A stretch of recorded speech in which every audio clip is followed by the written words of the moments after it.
Welcome to the Sapna झोम schooling channel. नमस्कार मित्रांनो, मी रवींद्र. आज मी तुमच्यासाठी इयत्ता 9वीचा गणित भाग 2चा घटक संच चाचणी दुसरीचा पेपर घेऊन आले. 2023चा पेपर आहे हा, झालेला पेपर आहे आजचा. तर या प्रश्नपत्रिकेला आपण पाहूया, जेणेकरून तुम्हाला कळेल की कोणाकोणाचं काय काय उत्तर बरोबर आहेत. आणि ज्या मित्रांना उत्तरं येत आहेत द्यायला त्यांनी खाली कमेंट बॉक्समध्ये उत्तरं द्या, म्हणजे ज्यांना येत नाही आहे त्यांनाही कळेल काय काय चुकलं असेल किंवा काही चेक करता येईल. ओके, किंवा पुढच्या परीक्षेला अभ्यास करताना ह्याचा रेफरन्स म्हणून वापर करता येईल. तर त्रिकोणाच्या सर्व शिरोबिंदूतून जाणाऱ्या वर्तुळाला टिंबटिंब असे म्हणतात, तर परिवर्तुळ म्हणतात. ओके, ज्या चौकोनाच्या सम्मुख बाजूंचे दोन्ही जोड्या समांतर असतात त्या चौकोनास काय म्हणतात? समांतरभुज चौकोन असं म्हणतात. ओके, दोन्ही जोड्या समांतर असतात. ओके, होय, ते कोणांचं काही संबंध नाही. जर कोण काटकोन लिहिलं असतं तर आयत झाला असता हा, पण फक्त समांतर बाजू लिहिल्यात म्हणून ह्याला म्हणणार आपण समांतरभुज चौकोन. आता पुढचा प्रश्न, खालील उपप्रश्न सोडवा. कोणतेही दोन एक्स अक्षाचे समीकरण लिहा. तर मित्रांनो, या प्रश्नाचं उत्तर तुम्ही लिहा. ज्यांना ज्यांना येतं त्यांनी देण्याचा प्रयत्न करा कमेंट बॉक्समध्ये. एका वर्तुळाची त्रिज्या 7 सेंटीमीटर असेल तर त्या वर्तुळाची सर्वात मोठी जीवेची लांबी किती असते? तर मोठी जीवा म्हणजेच व्यास. ओके, आणि व्यास हा त्रिज्येचे दुप्पट असतो म्हणून 14 सेंटीमीटर उत्तर आहे. सत्य असत्य लिहा. प्रत्येक चौरस हा आयत असतो. हे सत्य आहे, कळलं? कारण आयताचे जे नियम आहेत ते चौरसाला लागू पडतात. चारही कोण काटकोन असतात आणि समोरासमोरच्या बाजू समान मापाच्या असतात, त्यामुळे चौरस हा आयत असतो. पण प्रत्येक समांतरभुज चौकोन हा आयत असतो, तर हे असत्य. कारण समांतरभुज चौकोनामध्ये कोण काटकोन असतील याची गॅरंटी नाहीये, पण आयतामध्ये मात्र कोण हे 90 अंशाचेच असावे लागतात, त्यामुळे हे असत्य विधान आहे. एक काटकोन चौकोनाच्या लगतच्या बाजू अनुक्रमे 7 सेंटीमीटर 24 सेंटीमीटर आहेत, तर त्या चौकोनाच्या कर्णाची लांबी काढण्यासाठी खालील कृती पूर्ण करा. तर इथे बघा, हे आकृती दिलेले ABCD हा आयत आहे, पण हा AC कर्ण असल्यामुळे इथे त्रिकोण ABC हा काटकोन त्रिकोण तयार होतो.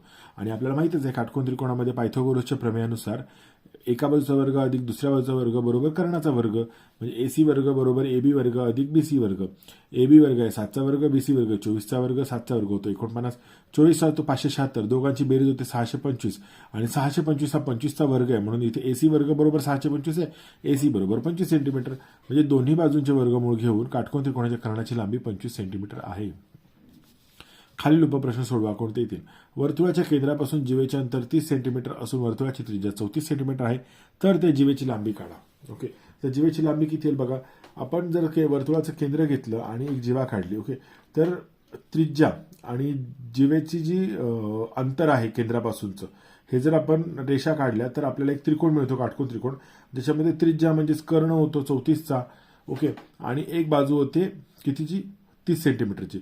तर मग जीवेची जी अर्धी बाजू आहे, कारण वर्तुळाच्या केंद्रातून जीवेवर टाकलेला लंब हा जीवेचे 2 समान भाग करतो, त्यामुळे त्या जीवेच्या अर्ध्या बाजूचं माप आपल्याला काढता येईल पायथागोरसच्या प्रमेयानुसार. तर ते किती मिळतं आपल्याला? 16 मिळतं. ओके, तुम्ही पायथागोरसचं प्रमेय जर टाकलं की 34चा वर्ग बरोबर 30चा वर्ग अधिक एक्सचा वर्ग टाकला तर उत्तर आपल्याला मिळतं 16. आणि 16 ही जीवा निम्मी जीवा आहे, त्यामुळे तिची दुप्पट किती होते? 32. त्यामुळे 32 सेंटीमीटर ही जीवेची लांबी येते. खालील बिंदू कोणत्या चरणात किंवा अक्षरात ते लिहा. तर हे बिंदू आहेत मित्रांनो, नीट बघून घ्या आणि याचं उत्तर द्या. चला, आता मी जातो पान 2 वरती.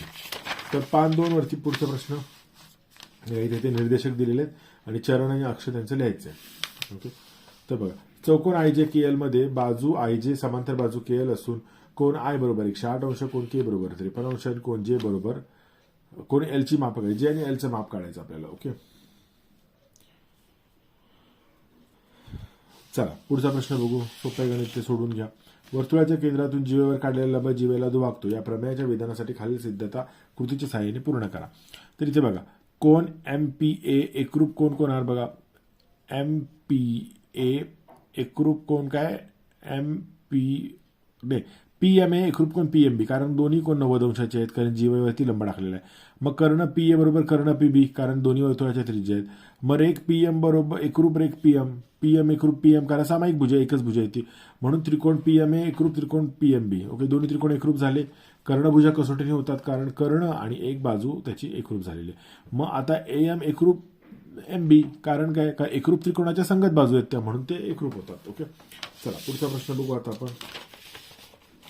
पुढचा प्रश्न आहे, खालीलपैकी कोणत्या समीकरणाचे आलेख एक्स अक्षाला वाय अक्षाला समांतर असतात ते लिहा.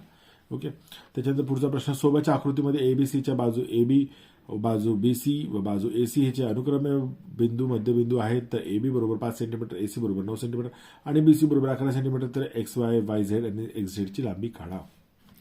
मित्रांनो, चौथा प्रश्न पाहूयात आपण आता. चौथा प्रश्न काय दिलेला इथे, त्रिकोण XYZ असा काढा की XY बरोबर 6.7 सेंटीमीटर आणि YZ बरोबर 5.8 सेंटीमीटर आणि XZ बरोबर 6.9.